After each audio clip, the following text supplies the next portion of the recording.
They'll get your life back to normal. Lonnie with Restore It Restoration. Welcome to another edition of the Service Guys podcast. I'm your co-host, Ruel Abadam. I'm the man responsible for all the technical difficulties leading up to getting this thing recorded. And on the other end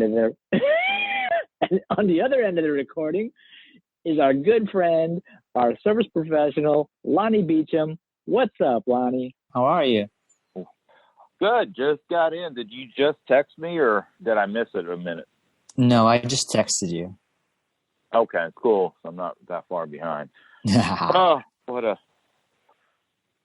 a day. What a week. Yeah, been a hectic week for you? Just busy. Just a lot of good busy. Busy's good. Yeah. So where you at? Sounds echoey. You in the bathroom? No, I'm at home. I have to pull a kid out of school and take him to a dentist appointment. So I have time, and I'm sitting at home waiting for that moment. Gotcha. Yeah. All right. You ready to kick something off? Yeah. Welcome to topic? The podcast, everybody. I actually want to start off with I don't have a topic, but I figured we would see how your week has gone. Sort of talk about if there's any interesting jobs that you got into. Yeah, every day. Every day is a new day, man. I just left the house. Is it still what? Is it still snowing where you're at? Or is it just, or what? No, it's pretty much gone. Yeah, I was on the phone earlier with because I got a kind of a weird situation going on, and I was kind of wanting his opinion on a subject. And my HVAC guy is just blowing me up and texting, and I couldn't get off the phone. And so finally, I call him. He's like, dude, you got to come look at this. You got to come like now. And I'm like, okay, what do you got? And he goes, the worst mold I've ever seen in the furnace system. Like, okay, I'll be there in 15 minutes. And I just got in from that. That lady I just told her, like, there's nobody's going to clean that. Just replace that part. And whole house is full of mold, and it's a, small mansion. Replace of course, the mansion. She starts asking, well, how much is it to get rid of mold? It's like, let's not go there yet, because I don't want to blow it out of proportion, nor do I want to, I don't want to make it too big or minimize it, because, I don't know. There's broad brush and pricing depending on what's needed and that sort of thing. Wow, was that bad? I can even text you some photos. Oh yeah, I'd love to see it. It was funky. Oh gee. Yeah. The mold mansion. Nice, very nice house. Very nice house. And then I told the HVAC guy, she ain't gonna be able to afford this. I don't know what to do, but that's bad. So rather than attacking the mold situation, you just remove the HVAC system, and then just put some new stuff, and that's it. Well, for now, since we are in the 20s and 30s now, she has to have heat in her house, and like I told her, I said, this didn't happen just in a day. This has been going on for years and years and years. So you've already been exposed to it. Rip that stuff out, get new, and then let's go down that, down the road of mold and doing it right. And then she's like, well, we need to clean the ducts. I'm like, yes, you do. But if you clean them now, and by the time we go through the mold steps and do everything we need to do to, put numbers together and stuff, we're talking March probably. They'll be back. And, and I said, and then we'll be cleaning ducts again. And you don't want to do that necessarily. You just got to have it done at a certain phase. if you're going to hire a guy like me, I have to do it in a certain step of the way. Yeah. Not just willy-nilly, just clean the ducts and call it good. So what is this, in her basement? And you guys opened up the vent or something? Well, she called my HVAC friend for a different reason, and she was getting a lot of water in her furnace system, and it was rusting out. So they were replacing a component of the furnace system anyway. So, and then to get to the part that he needed to replace, he's taking off other stuff, and he's like, "Oh wow, no wonder you got water in here. You got a condensation issue," and he doesn't do mold. So anyway, that's how I got in there, and he's like, "Man, this is bad," and it is. That's one of the worst. That's one of the worst I've seen. Pictures don't do it justice. It's enough to freak me out. Wow. Yeah. That's lovely. But that right there, Ruel, I know that this doesn't make good podcasting because nobody can see what you and I are looking at. But that right there is a prime example of whenever I'm telling you that a new house is built so tight that it can't breathe. And that is what happens. The AC is oversized for energy efficiency and all that. So it'll get down to 65 degrees or whatever in July fast, but it doesn't run long enough to actually pull the humidity out of the air, and it's left sitting inside the A coils in the cabinet inside there, and that's what it looks like. That is bad. I don't know. You don't have any gauge on what bad looks like, but that's the worst I've seen in 18 years. Well, I've seen those photos that have been posted where like a room with a couch in it, and then the walls are just sort of like, patterned in mold and whatnot. I've seen those. Sure. But I've not seen mold in ducts like this. Wow. Mm-hmm. And that's so lovely.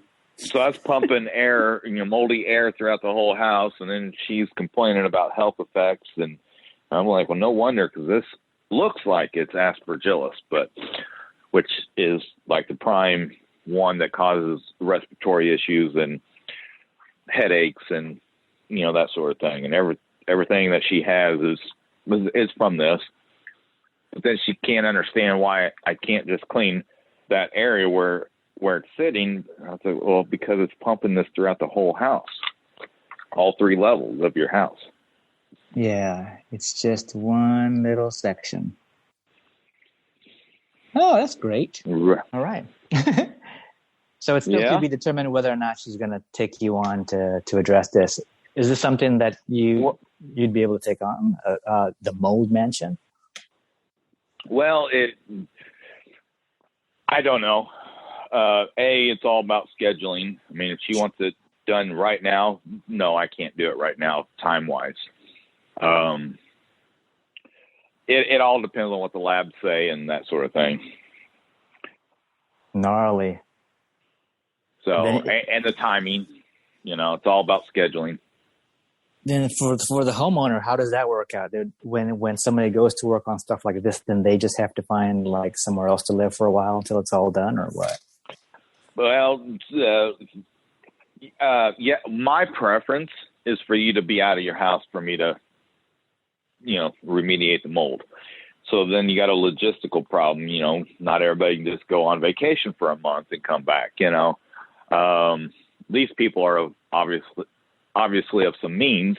So, hey, they might just go on a cruise. I don't know.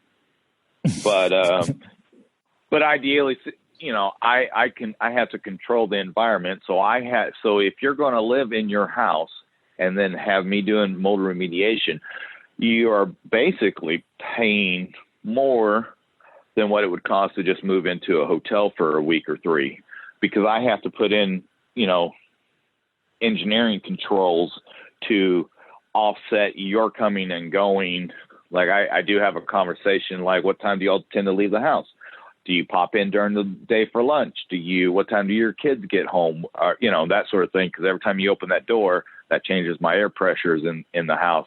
And so certain situations, I got to shut down the air scrubbers or something if everybody comes in at 5:00, but there's like a 45-minute window. Everybody start coming in 5 to 5:30, something like that. Sometimes I got to show back up, shut things down in certain phases so that you can just come home. So it gets complicated. You're just trading dollars, but most people don't want to live in a hotel for a week or 3. I get that. But it's going to cost you more by having me do what I need to do to compensate for you living there. But generally, most people, they'll go stay at friends or family or somewhere. Some people just go on vacation for 2 weeks and they're gone for a portion of it and come back. There's a lot of variables there.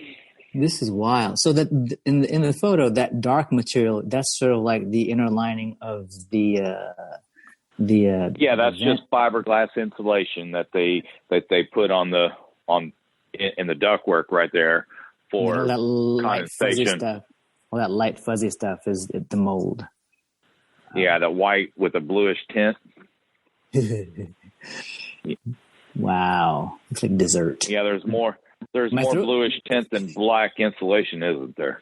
Yeah, my throat's getting itchy. I'm having a hard time breathing right now just looking at these photos. Yeah, meanwhile, I'm looking around, and it's in an unfinished portion of her basement, and she has, engineered trusses, and I'm just looking at all the cross members and, all the framing that's involved, and I'm just like, wow, you're going to need a truckload of money. Crazy. It's not good. And she's going to need a commercial grade dehumidifier for her house, and yeah. Yeah, don't have a mansion unless you can afford the maintenance of a mansion. Right. And then she's telling me she just had to quit a job over mold, and she's deathly allergic to it. And I'm just like, oh, just stop talking, lady. She's like, man, you just ain't got enough money. And she's like, I'm going to call my agent, make them pay for that. I'm like, well, she told me who she has, and I'm like, good luck. They don't cover mold. Never have, never will. Gnarly. Yeah. Mold. Oh, did I send you some pictures yesterday? I don't think so. I mean, scrolls back. Nope. Nope. No? Oh, so let me show you what I was, there you go. When Lonnie laughs that way, something's good's going to happen. There's some photos coming your way. Okay, come on. Yesterday was oh, wow. Yesterday was a sewage day. Oh, wow. Code Brown incident. Yes, we call that brown trout. Brown trout scooting about where it shouldn't be. Yeah, the city had a malfunction, and it was the city's responsibility, and they just pumped this lady's basement full of mold or full of raw sewage and everything that comes with it. Toilet paper and all stuck to her floor, and it's her neighbor's toilet paper. Oh God! Yeah, disgusting. Wow. Yeah, that's her bathroom, and it's got her neighbor's sewage all over the floor tile. And the toilet came up through the toilet down the sides. Oh, it came through the toilet. Yeah, and then the other picture I showed you, it looks like mud on the floor. That's not mud.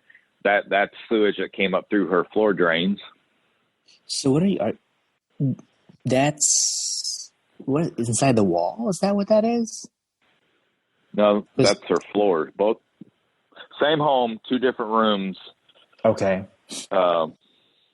Yeah, it the city pumped her house full. So it's so much pressure that it was coming up through the P-trap on the toilet. So the inside of her toilet looked worse than the floor. Her toilet regurged, and it wasn't her matter. It was somebody else's. Wow. Yes. So then someone's Then lo and behold, I was getting her stabilized because stuff like, I mean, I have to get the water heater out, water softener out. I should pull the furnace system out, but we're going to work around it. I'm just, I can spray it out. And anyway, so we're not going to pull the heat out, but we're doing this in phases. And I'll be over there here in a little bit this afternoon still. And, yeah. When you're hiring someone to clean your carpets, you're probably assuming that they're using better equipment and better cleaning solutions than you would. Unfortunately, this is not always the case. Their equipment should heat the water to 200 degrees to ensure that your carpets are not only clean, but disinfected. Next time you hire someone to clean your carpet or tile, ask them how hot their water gets. If they don't know or it's less than 200 degrees, send them back and call me, Lonnie Beecham, with Restore It Restoration. I'll get your carpets done right and your life back to normal. How'd you hear about this job? This job? Yeah. Her insurance agent referred me. Nice. Then it turns out that I actually know her, and I know her mom and dad and her sisters and her niece, and I know her whole family, her aunts and uncles and everybody. So small town America. Yeah, you probably know the people responsible for that sewage. The people that produce that sewage. Right. Wow. Well, that's cool. You got that one. So whenever I was talking to her, I mean, I got her stabilized, and I was explaining where we're at versus what still needs to happen and that sort of thing. I get another call from one of my very good recurring customers. They had the same thing happen in one of their office buildings, only it was clear water. It wasn't brown trout, but it was still up through the floor drains. And, their sewage system was so blocked up they couldn't even flush the toilets. Wow. Yeah, I didn't get home last night until... Well, I texted you whenever I said I'm finally sitting down and asked you what's up with my website. And whatever time that was, I hadn't sat other than driving. Yeah, it was around I was in an attic yesterday. Yeah. Oh, yeah? Yeah, I was in an attic in Columbia for raccoon feces and dealt with that yesterday. So, yay! They're called what are they called? What are raccoons called? I forgot. I heard a name like trash bunnies or something like that. I forgot what it was. Nickname. I can see that. I can see that. I never heard that, but yeah. Yeah, so that's enough about my boring week. Well, when you texted finally having a chance to sit down and wanting to know what was going on the website, I was amidst cutting the boys' hairs and then afterwards cut my hair. So that's what happened to you. Yeah, my hands were all occupied, as you know, being in a household with your mom doing hair and whatnot. What that's all about. So I had the boys, I had each kid in the garage at a time, and I was just taking care of getting them nice and trimmed up. Yeah, turned out. You got a bowl to fit each of their heads. Well, trace around the bowl. They got buzz clips rather than what they were used to. My kids like me to take the shears to the top of their head and do a little style. The clippers on the sides, nice and clean. But this time around, I had to buzz them pretty short all around. Try to keep a little bit of more length on top, a little bit of style, but they needed shorter hairs. My youngest son, I picked him up from school yesterday, and he was like scratching the back of his head. Oh no. Yeah, and there was an email from my other son's teacher about a case of a student having lice, right? So then Yeah. I was walking behind my son, and the sun's, under the sunlight, and he was just scratching the back of his head. I'm thinking, like, wait a minute, you don't ordinarily scratch the back of your head the way you're scratching the back of your head.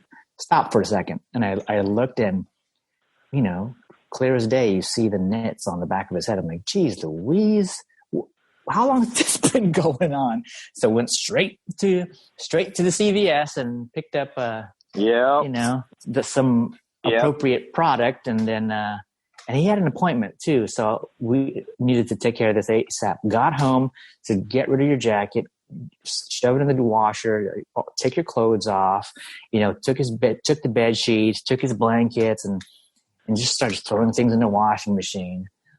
I said, now sit your Did you treat your wife and everybody too? No, just him.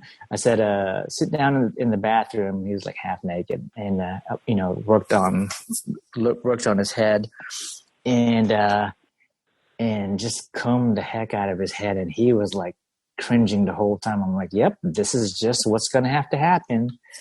Light shampoo and a fine comb, and we just keep raking the heck out. And I was like tapping that comb in the sink, and then you could see these little tiny boogers like kind of moving around, like, there's your lice, buddy. There's all of them. And I can give you some advice on this. You need to treat your whole family. Okay. And here's the thing, right? We did that, and I got him all sort of rinsed out and stuff, and we went to his appointment, and got home. I'm like, okay, now you're gonna take a shower, and you're gonna stand in that shower, and you're gonna rake the heck out of your hair with this fine-tooth comb, and then we'll just keep monitoring, what's going on with you. My wife's doing tons of laundry, and I'm checking out the other kids, and as a precaution, I cut my older son's hair short too, to make it easier to manage. And then we just got to really pay attention to everybody else. Yeah. The boys, you can buzz them down, and they'll live and they'll survive. Yeah. Daughters with a little longer hair, I've over the years, technically beauticians are not supposed to do lice treatments. Believe it or not, you're supposed to have a pest control license to do that. Interesting. But nonetheless, they do it. But anyway, she's always telling, treat the whole family. Just go nuclear. Just be done. Get it done. Treat everybody, because you treat one, and then he doesn't know. Who knows? I don't know the life cycle of lice, but I've just heard about it.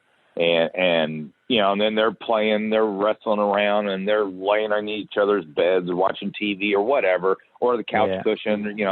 He lays on the couch cushion, and then daughter or brother or you or wife, somebody lays their head there. Next thing you know, I mean, you can't really just treat just one family member. You got to kind of treat everybody. Obviously, if you see them, they need more done. If the others don't have it, you want to be precaution, like they do have a shampoo and stuff. But anyway, keep that in the back of your mind. It can be really hard to get rid of. Yeah. If you treat them one at a time. And I remember as a kid, I'm trying to tell my kids, it's kind of the way when I was a kid and had it, it was almost like not a big deal. I mean, not like we had it all the time, but like my mom she would basically slow them down. I guess it's called like a suffocation technique. And she would take baby oil to my hair with a fine-tooth comb. It would slow them down, but she'd be able to like extract, the nits and the lice and stuff. And it was like it wasn't a big deal, And it got me thinking. I've never had it. It got me thinking about how schools are concerned about lice and stuff, right? Obviously, but then I've never heard like in an office setting, like, oh, there was a report of lice in the office, so everybody, here's some information on lice. Take care of yourselves, and like it's made aware in schools, but not at the office. I've never had it, but my girls have both had it a time or two. So you and I are about the same age. Yeah. We're boys. Never once have I ever been inclined to put on a friend of mine's stocking cap or hoodie or coat. Have you? No. Have you? Yeah. We just wear our coat, and that's my coat. Don't touch my coat, you know? Yeah. Well, yeah. So, yeah, apparently girls like to try on each other's clothes. And one day my youngest comes home, totally different coat. I'm like, when'd you get this coat? Oh, it's not mine. It's Serena's. I'm like, why? I just wanted to wear her coat, but why? And she's like, well, because I like it. But why? I mean, you know, it's like, why? And then they, you know, that girls get life worse than boys do. I didn't know that. Because they are so inclined to try on each other's beanie caps or jackets or whatever, and yeah, gotcha. And they hug more. They hug more than boys do. You know, you watch, you know, 6-year-old girls. They're always hugging each other. It's like, what's wrong with you? Just, you know, go play, go play Lava Monster or whatever on the jungle gym. Not stand in a huddle and talk and hug each other. It's like, anyway. So interesting. Wow. So you've had a busy week. Yeah, well, that was just yesterday. But, you know, the other day, though, my wife was like, you know what? I was looking out at the window. In the master bedroom, there's 2 sets of windows by our bed. One by her side, one on my side. And the whole time, kind of like Everybody Loves Raymond. Yeah, yeah. And she noticed, and she's probably noticed before, but she's never said anything. She's like, there's like this dark stuff. There's like this black filth at the bottom of the window. You're like, what is that? I said, I'll take a look. It's probably mold. You know? Right, yeah, it's condensation. Yeah, condensation happens, and the whole time we've lived here, we've never, I don't remember ever cleaning it out. We've just sort of like too busy raising 2 additional kids since we moved in. And so then I said, don't worry about it. I'll take care of it. So I took a spray bottle full of hydrogen peroxide, the store-bought one, and just sprayed the whole thing down. Yeah, learned a thing or two listening to you. You know, and there was a bit of fizz, you know, going on. So I was like, yeah, that's mold. Was there? Okay. Yeah. And then so I cleaned it all up, and I kept treating it with hydrogen peroxide, and after I cleaned up all the visible filth, I just sprayed it again and just sort of left it there. Yeah. Then she's like, so what was it? I'm like, yeah, there's a little bit of mold, but it's mostly dirt. I did not want to raise a panic. Right. Yeah. Just pretending like I know what I'm doing. But yeah, that's my mold story. So I went to the other windows, you know, in the master bath and stuff. I'm like, just make sure that there wasn't as much of it in the other bedroom. So the other windows by the bath and the toilet and stuff, but definitely, you know, by the bedroom, there was more filth there, more mold. Yeah, then I was dropping little. Was that little nuggets of info? Yeah, I was geeking out on your wife. Yeah, I was like, yeah, she's like, so what's that stuff that's in the bath shower? I'm like, that's mold.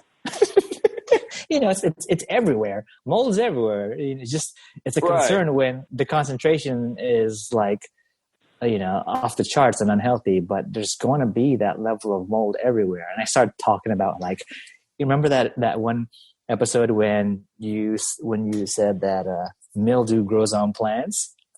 So, right.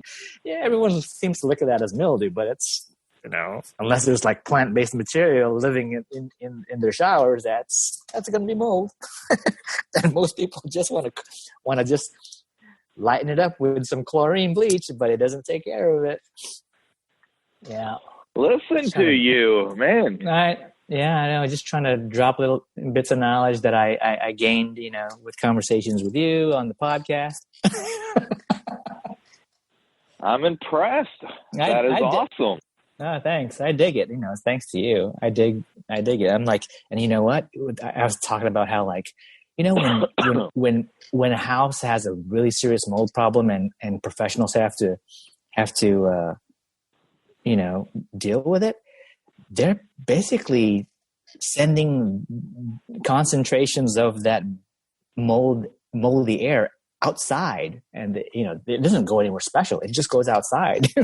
It disperses outside, and the goal is to get it out of in the house and prevent more of it occurring. But that's where it goes. Yeah. Did she think it went somewhere else? Well, no, she didn't. But I think she was like, really? I mean, what are you going to do with it? Right. Capture it? Yeah. And put it in jail. Mold jail. That's to nuke it or something. Turn it into energy. So what else is shaking? My stuff is boring. Yeah, but your I stuff don't think what I do is interesting at all. Well, your stuff is relevant to, the podcast. My stuff. Yeah. Well, I've let's see. I've taken a break from, let me put it this way. I've been trying to get back on track with my, nutrition and, exercise and stuff. I don't know if I mentioned in the last episode or in the last conversation how, I had a blood test, and the blood test was like putting me into that a fasting blood glucose reading had put me into that sort of like pre-diabetic, type 2 diabetic sort of mindset or state. I'm like, yeah, that's not, I got to put a stop to this. So, made some changes. And no more IPAs? No, I've got one sitting in the fridge, and I've managed to not be tempted to finish it off. And you know what I told you, right? What? That we can't be friends anymore if you like an IPA. Well, no, I feel like if I stop alcohol, you're like, I don't know how we can be friends. No, I don't like an IPA, man. I've tried to like them. It's like, that's just nasty. There are lots of reasons why we can't be friends. I think I had mentioned on my other podcast about helping my wife and making like vegan treats, and you're like, vegan treats? Yeah. Why are we friends? Why bother? Let them suffer without sweets. Yeah. Oh, did I say that? So anyways, yeah, just, I've been tinkering with a blood and ketone blood monitor thingies and strips and all these apps. So I've kind of went back to tracking things. Old school. And it's different than how it used to be. But more importantly, it's sort of like, I'm able to get visible proof through the blood readings that, okay, I put myself back into a state where I'm happy, and, I've been dropping some weight, consistently. So just gonna progress and continue and see how I progress. So I've been happy about that. Good for you. Yeah. Yeah. Did I tell you that my daughter got a job? Yeah, you mentioned it was. You did. Yeah. What is she doing? Yeah, she's working cashier and making salads at a pizza joint near our house. And very cool. Every day she comes home talking stories, and I'm like, "Yep, sounds like restaurant work. It hasn't ever changed." I told you I got a degree in restaurant management, right? Yeah, you did. That blew my mind. Like, what? Yeah. Yeah, and it's like, yep, that's how it was, 30 years ago whenever I was working fast food. It's still the same now. Kind of interesting. I don't. Oh, so I got a dilemma that I'm trying to get some answers to. I think I got my answers figured out. So I have two lab reports from two separate mold tester guys, right? Yeah. I keep saying, anytime you got a mold remediation professional telling you that they're doing their own testing, you have a crook. So I got a guy that came in from Kansas City, Missouri, drove 2 hours in to do some testing. Okay. And the lady says, how come these two tests are so diametrically opposed? And so I look at him. Well, this guy, I just know his name. I've never worked with him. His lab reports are showing his mold protocol says you have no mold in your house. There's nothing there. You're good. And then this other one is showing all these black molds like Stachybotrys, and there's some Cotoneum, and there's about 15 to 18 different mold species on his report. And then this customer is asking me why such a discrepancy and which one should I follow and listen to? And obviously the one literally says you have no problem, life is good. The other one says chop up your house like Swiss cheese, gut your bathroom, gut your basement, air wash the main level, all this stuff. And she says, that one sounds expensive.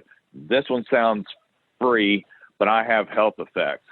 And it's like, man, how do I explain to her the differences in the lab technologies and the lab methodologies? And yeah, that's a hard conversation to have. And she has a blood test that shows that she has a mycotoxin poisoning of a certain species of mold. And this one guy says she doesn't have it in her house. And this other guy says that she does. So I asked her, I'm like, so what do you think? Somewhere in the middle of, what do you think? Something from you have no issues in your house to cut up your house like Swiss cheese. And she's like, I'm leaning towards, doing the remediation, but I also don't have the budget to just practically gut my house and move out for a month. And so that's been that's been brewing for 2 or 3 weeks now. I've talked to her several times, but she won't have me out to her house to actually look at her house, because I keep telling her, it's like, I don't know the layout. I don't know the size and the shapes and, egresses and stuff like that. All that plays into it. And she's asked me all these questions way down the road. Well, when are you going to clean the ducts? She actually asked me the other day what brand of HEPA vacuum I use. I'm like, well, that's a first. I've never been asked what brand of vacuum I use. I've been researching and studying. What brand do you use, Lonnie? What? Listeners want to know. Listeners don't want to know. Let me look. It is a Protein, the vacuum company. I just, I got my sources. I just go on my website that, for the company, and, oh, there's my filters. Oh, there's my bags. Oh, there's my parts. I just click it and it shows up, It's kind of funny. Yeah, she's worried about the brand of vacuum because she's been researching and studying online. I'm like, well, I've never in all my years have I ever seen any reports on vacuums. Which one's better? Which one's good? Which one should you not use? Which one, that was odd. So that's what's been brewing in the last 2 or 3 weeks, is just how to explain to her that. And I've done some research, and the lab that the guy from Kansas City is using, they're not using enough magnification. The first clue he was using the wrong lab company is she had 0 mold in her house, according to this lab. I said, ma'am, there's no way you can have 0. No way. And she she wants to believe me, but yet the pocketbook is making her pump her brakes, which I understand. I was supposed to look at that one yesterday, but she had a family emergency thing fall in her lap, and we couldn't meet yesterday. But I want that one to either go away or be done, one or the other. I want it to be finished.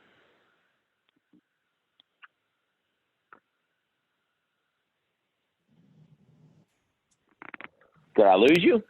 Oh, there you are. Wow, where'd you lose me at? You said that there was no way that you can have zero mold, and then a few more things a little bit after that, and then you stopped talking. And then I was trying to ask, and you probably didn't hear it. Is there ever a situation where you can have absolutely zero mold? It's sort of like that sort of staged environment for whatever reason? Not in a ordinary situation. The only way you have a zero mold count is in what they classify as a clean room, which is like 60 air exchanges a minute, which you're not going to replicate outside of a specially engineered, specially built from the ground up room. Your house, my house, your apartments, they all have a certain amount of mold. So the answer to your question is no. Inside you have a level, whatever that is. Okay. Just kind of going off on a tangent. So my neighbor last holiday sent over some beef jerky that he had put it in the airtight sort of packaging, Yeah. One of those home vacuum sealed things. Yeah. Yeah. And for the whole year, hadn't touched it. And I was thinking, like, could this have mold? Is it safe? I mean, is it like safe from building mold? Oh, it's safe. If it's vacuum sealed and it's safe. First dehydrated and then vacuum sealed. Okay. Did I ever tell you that I used to eat roadkill deer sausage? No. So how does that work? You're driving along the highway. You're driving along the highway. I'm imagining, right? And then like, ooh, that's fresh roadkill, right? And either we can leave it out for others or the buzzards or whatever, or we could take advantage of this meat for ourselves. Let's take it home. Is it something like that? Well, no, nothing like that. Nothing like that. So I had a neighbor at one time. He was a city cop, and he used to supply me with deer sausage year round, and it was always fresh. And I never thought to ask him, but one day I was like, I don't know if you all have deer hunting season around there, but for us it's in November. Well, guns and bows and muzzle load. I mean, there's a season. It's like November to like December something. So I'm used to getting deer meat in the winter, right?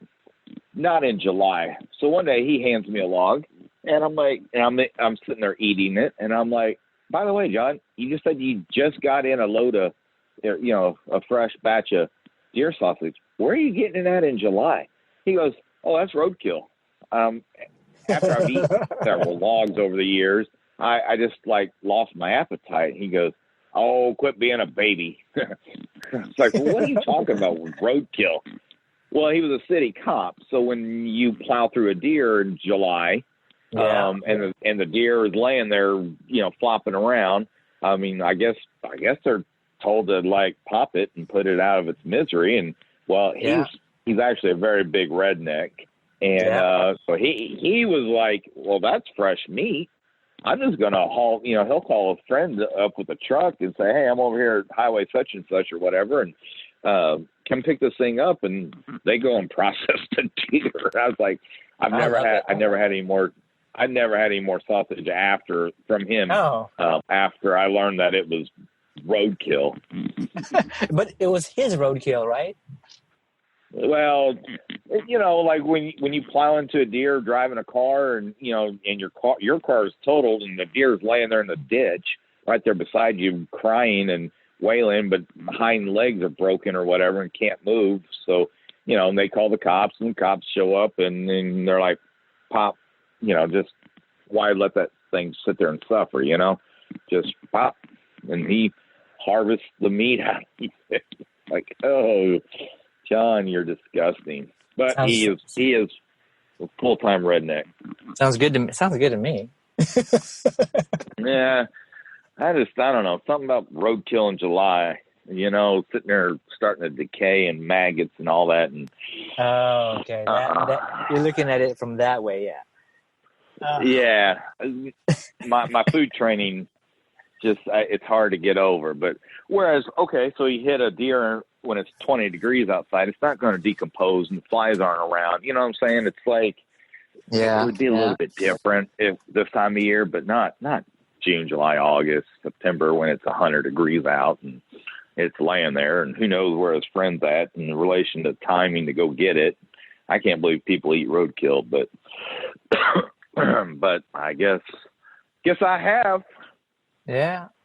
You need a different name other than roadkill to sort of describe where it's at. The roadkill does sound like something's just kind of, rigor mortis setting in, and the maggots are having a party. Yeah, I lost my appetite after that. I don't know. I don't want that. Well, cool. Lovely. Well, you got, what time's your dentist appointment? Yeah, I'm minutes away from heading over to the office to extract my child from, the horrors of elementary school. Oh, the good old days. Yeah. The good old days.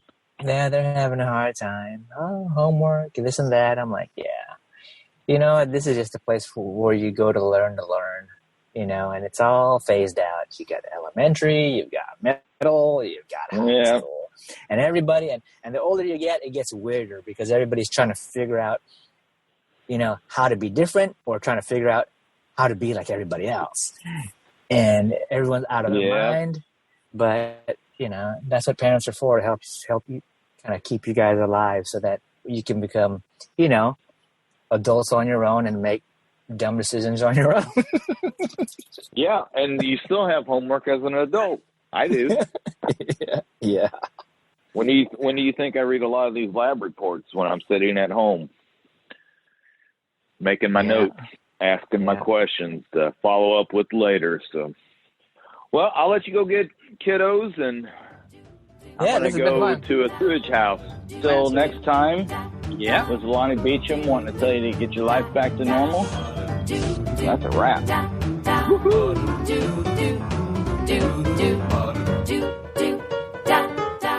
Go get your life back to normal. Lonnie with Restore It, Restoration. This has been another Coffee with Heavy Cream production.